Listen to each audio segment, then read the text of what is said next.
Well, I'm in a warehouse in downtown Los Angeles right now ahead of the free agency day to talk to Nicole LaPointe Jameson. Did I get that right? Yes, you did. Who's the CEO of Evil Geniuses. So congratulations on making it into the league. And Thank you very much. It must have been exciting for you. Very exciting. We've been looking forward to getting back into league for some time. So for the folks that don't know your history with this league, with Evil Geniuses, sort of like what's been happening in the past couple of years, do you want to give me a breakdown of sort of what's been going on with EG and when you joined up and all that kind of stuff? Yeah, so EG was divested from Twitch, its previous owner, a few years ago. And since then, EG was a very interesting esports org because they were independently owned. They were owned by the players and the staff, which was great because as the public knows, they've been excellent at keeping up with focused on competition and competitive performance.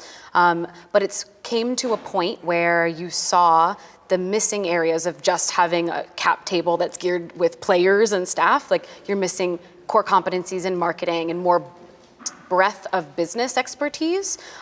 So around January, EG came to a firm called Peak 6 Investments based out of Chicago, looking for not just a capital injection, but also strategic help in growing and exceeding a lot of the other orgs that exist in the space that we used to be much materially better than.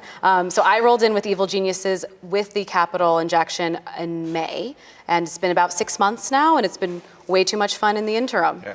I mean, we were talking right before this. I joined up in esports, started working in 2011, and at the time, EG was this like powerhouse. Yes. And then kind of over the years, it's kind of shrunk down and focused, and I think for a lot of people think of it as like that Dota team.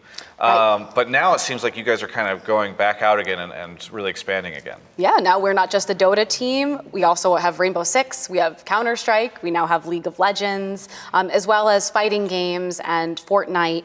And we have a good breadth of titles under us that we compete very well in.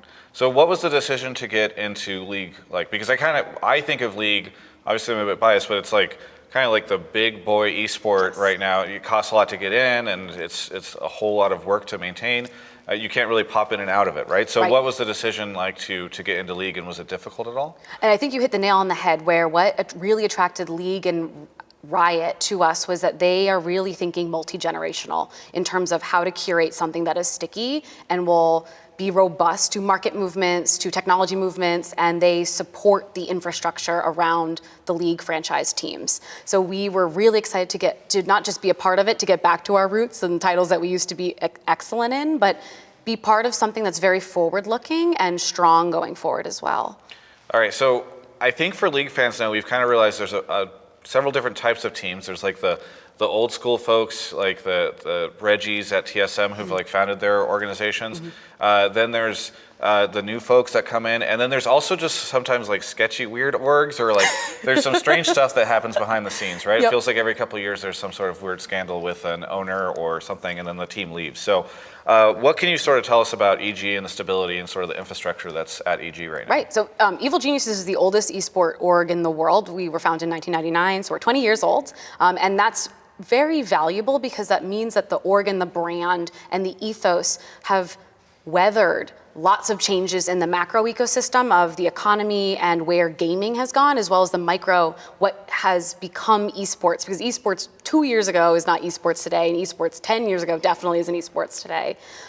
So preserving that, continuing with our values around putting players first and being a really strong above board team is important. And finding and aligning with teams and leagues that reflect that has been also important to us.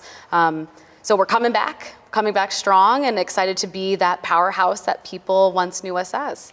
I think similarly, we see varying approaches in terms of how much teams build out their marketing and their branding and all that stuff. Like we've had teams come into LCS and it sometimes feels like they're just holding the spot until they can sell it for more money. And then there's others that go in and I think a lot of people give 100 Thieves a ton of credit for coming in and building out a ton of branding and merchandise and content and all that. Where do you see EG kind of on that spectrum whenever it comes to LCS? Yeah, so we are very excited because I think LCS really heralds the rebirth of your favorite bad guy. And we're here to defeat Liquid, and we're here to uphold the brand and lean into the evil. And we think people will be very excited with a lot of the content and brand differentiation that we're really looking to position ourselves with to come. Nice. Well, I'm excited. I know this is coming out after the announcement, so I can say I know one of the signings you've made is Sven.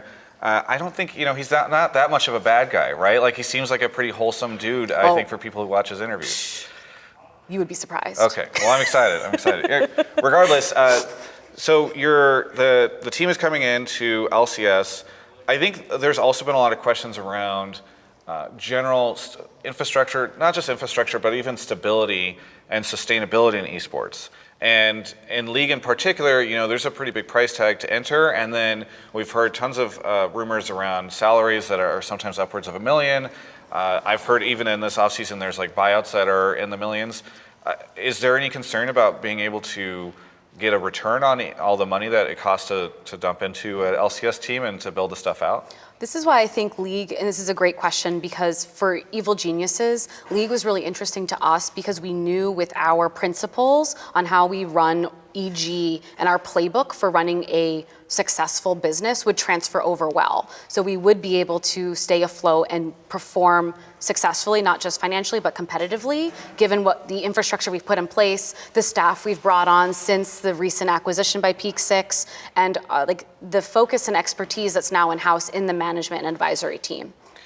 Given that there are a lot of esports teams now that are owned by traditional sports teams, how do you see EG's ability to compete with teams that have kind of these really big backers in terms of just legacy and infrastructure and all that, like the Golden State Warriors and Madison Square Garden, that kind of thing? Yeah, so we have a different profile of investor that I think is obviously unbiased, but very advantageous to an esports team right now. Peak 6 Investments, the Chicago-based investment firm, has a very brilliant operating model where they invest in a wide multitude of verticals, some that include traditional sports, so they have experience and expertise, especially on the data and driving competitive edge side. And by us being a subsidiary company of Peak 6, a lot of shared services that range not just from best practices on how to structure your org, but things like HR and recruiting, data and technology teams. Like, we are able to have that expertise and those resources to deploy at EG to really drive edge and to compete and succeed against a lot of these other teams that will skew more venture-backed or with a wide variety of people on their cap table, like influencers or entertainers. So we bring people who have deep operating expertise. And I think similarly, there's a lot of different teams that have different takes on how to obtain revenue. Sometimes I think people look at it as purely sponsorships and there's merch, and other folks I think of, even TSM has their websites and all that kind of stuff. Where does EG look at in terms of leveraging, the assets that they have to turn a profit, and what models are you guys looking at? Of course, we don't shy away from the fact that I think everyone knows that prize pool is not a driver of revenue in this space, and League will be no different.